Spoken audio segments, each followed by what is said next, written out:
Mobile शिवाय आनंदी जीवन जगणारी ही आपली शेवटची पिढी. कपाळी लाल ठसठसीत कुंकू, नाक भरून नथ आणि डोक्यावरून कधीही न ढळणारा पदर. ना कुणाचं नोटिफिकेशन चेक करायचं, ना कुणाचं लोकेशन. उघड एका चांगल्या लोकेशनला निवांत बसून राहायचं आणि गप्पा गोष्टी करत बसायचं. ना संडासात मोबाईल, ना जेवताना ना झोपताना. सगळ्या गोष्टी मनमोकळ्या आनंद घेत करायच्या. ना कुणाचं स्टेटस ठेवायचं, ना कुणाचं स्टेटस बघायचं. आपल्याच मनाचं स्टेटस कसं चांगलं राहील याच प्रयत्नात असायचं. ना कमेंट मोजायच्या, ना लाईक्स मोजायच्या. आपल्या कुटुंबाला काय हवं काय नको हे जबाबदारीनं बघायचं.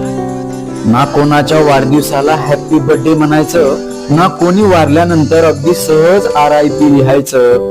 दुःख असो किंवा सुख असो, जे काही असेल ते प्रत्यक्ष जाऊन काळजातून व्यक्त करायचं.